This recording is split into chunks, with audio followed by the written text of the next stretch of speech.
Hello everyone, today we will read the poem No Men Are Foreign, class 9th, and this poem is written by James Kirkup. इस poem में poet हमें बताते हैं कि जिस तरह से हमारे जो आर्मी मैन हैं अपनी कंट्री की सेफ्टी के लिए वो खड़े हुए हैं और दूसरे कंट्री के आर्मी मैन से वो लड़ते हैं, फाइट करते हैं अपने कंट्री की सेफ्टी के लिए। तो पोइट यहाँ बताते हैं कि हमें ये बात याद रखनी चाहिए कि नो मैन आर स्ट्रेंज, कोई भी व्यक्ति जो है वो स्ट्रेंज नहीं है, कोई अजनबी नहीं है।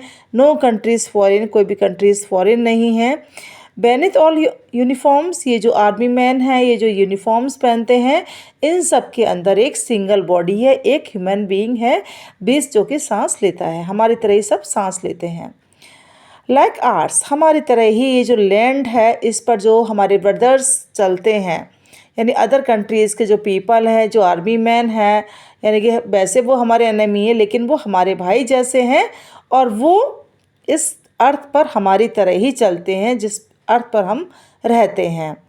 दे too aware of sun and air and water, वो भी अवेयर है, मीन्स उन्हें भी सनलाइट मिलती है, उन्हें भी एयर मिलती है और उन्हें भी वाटर मिलता है हमारी तरह ही। और वो भी पीसफुली हार्वेस्ट को खाते हैं, मीन्स जो हार्वेस्ट से जो भी भोजन मिलता है, जो भी ग्रेन्स मिलते हैं उसको पीसफुली वो खाते हैं।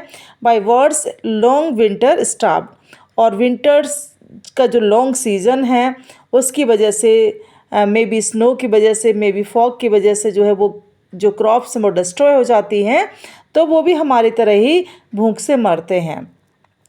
उनके जो हैंड्स हैं वो हमारी तरह ही हैं और उनके हैंड्स में जो लाइंस हैं उस लाइंस में वो जो पढ़ते हैं, मीन्स जो लेबर करते हैं, वो हमारी तरह ही लेबर करते हैं, उसमें कोई डिफरेंस नहीं है। रिमेंबर दे हैव आइज़, अब यहाँ पोइट फिर से मैं ये चीज़ रियलाइज़ कराते हैं कि उनके आइज़ जो हैं वो हमारी तरह ही हैं, हमारी तरह ही वो जगते हैं, हमारी तरह ही सोते हैं। और जो स्ट्रेंथ है उस स्ट्रेंथ के द्वारा हम किसी से भी जीत सकते हैं। बाय लव, हम किसी को किसी की सिंपैथाइज करके किसी को प्रेम से समझा के हम जीत सकते हैं। In every land is common life, हर जगह ये लाइफ जो है कॉमन है और हम इसके द्वारा इसको पहचान सकते हैं, अंडरस्टैंड कर सकते हैं। लेटेस्ट रिमेंबर, यहाँ पोइट हमें फिर से याद दिलाते हैं कि हमें ये सब कहा जाता है टू हेट आर ब्रदर्स, कि हम अपने ही भाइयों से, हम अपने ही जो एनिमीज़ हैं उनसे हेट करें। इट इज़ आरसेल्व्स, तो इसका मतलब है कि हम खुद से ही हेट करेंगे, क्योंकि वो हमारी तरह हैं तो सेम हम खुद से ही हेट करेंगे। और that we shall despise, betray and condemn, और हमसे कहा जाता है कि हम उनको डिस्पजेस करते हैं, उनको अलग हटाते, बिट्रे धोखा करें, हम कंडेम हम उनकी आलोचना करें। तो ये हमसे कहा जाता है remember we who take arms against each other, और हमसे ये भी कहा जाता है कि हम एक दूसरे के अगेंस्ट जो है वो हम हथियार लें और उन पर चलाएं। It is the human earth that we defile, ये जो अर्थ है वो ह्यूमन अर्थ है जिसको हम पॉल्यूट करते हैं। डिफाइल मीन्स पॉल्यूट करना।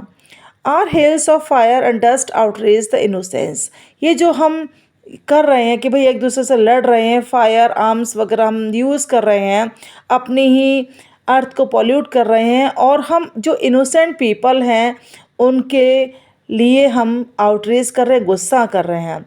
Of air that is everywhere our own, और हर जगह जो एयर है वो सेम है। Remember no man are foreign and no countries strange, अब फिर से हमें वही बात याद दिलाते हैं कि कोई भी मैन जो वो अजनबी नहीं है, कोई भी कंट्रीज फॉरेन नहीं, विदेशी नहीं है। यहाँ पर थोड़ा सा लाइन उन्होंने चेंज कर दी है कि कोई भी जो पर्सन है वो विदेशी नहीं है, कोई भी कंट्री जो वो अजनबी नहीं है।